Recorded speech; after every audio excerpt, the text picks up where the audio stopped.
Today I want to talk about my version of raw. So what does that mean? Well, we have all these different levels of raw, and Dan, the man, was here 2 months ago, and he's been raw for 13 years, so that's very impressive. He's really a role model. I'm completely in awe of his style of life, but it's not necessarily right for me to be 100% raw forever. So I've had, at 70 years of age, I've gone through different series and my body talks to me and tells me what it wants. So going from an Italian with everything imaginable, being in the Navy, eating all that type of food, and in my 20s in New York City, being in Europe for 2.5 years, Morocco for 1.5 years, and different cities in the United States. So I'm evolving over, and I like raw. In the summer, basically, I stay raw pretty much all through the summer because it's nice and warm.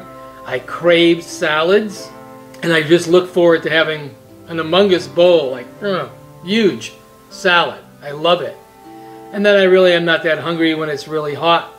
So doing water fast and then having salads in the evening is perfect. But I've come to the point where I really eat what I crave.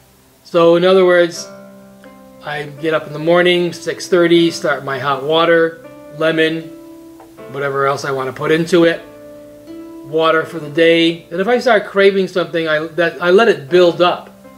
So if I start craving, like say I want meat, I just don't eat a piece of meat. It may take me 1, 2, 3 weeks before I build up to the actual fact of getting a piece of meat.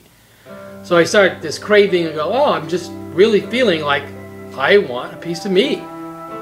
And that's like sort of strange because I don't really eat meat very often. So if it continues on for a week and then it gets stronger the second week or the third week, I go like, okay, so now I'm getting to the sense of my body really needs this type of element.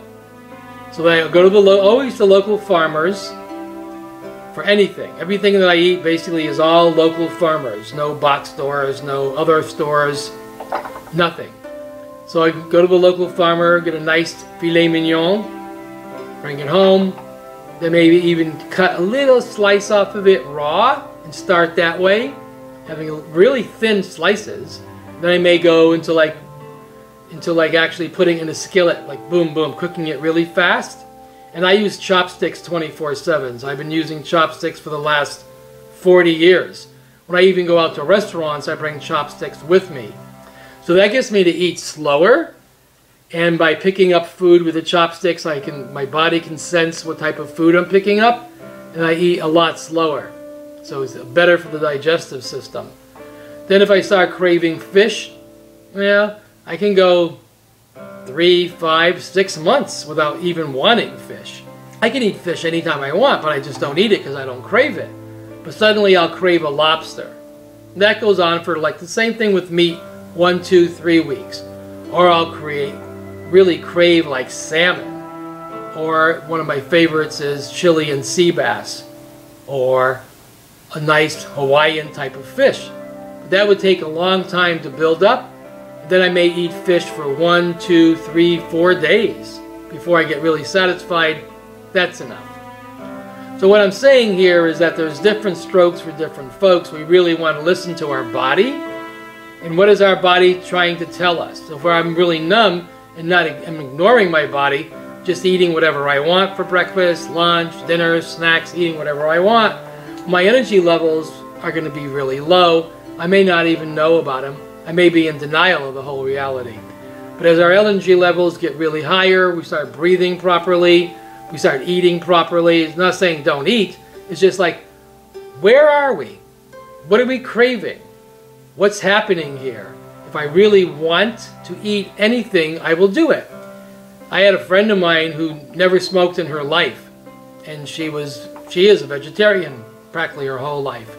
And she started having dreams about having a cigarette. And she thought she was going crazy. So I said, well, why don't you just have a cigarette?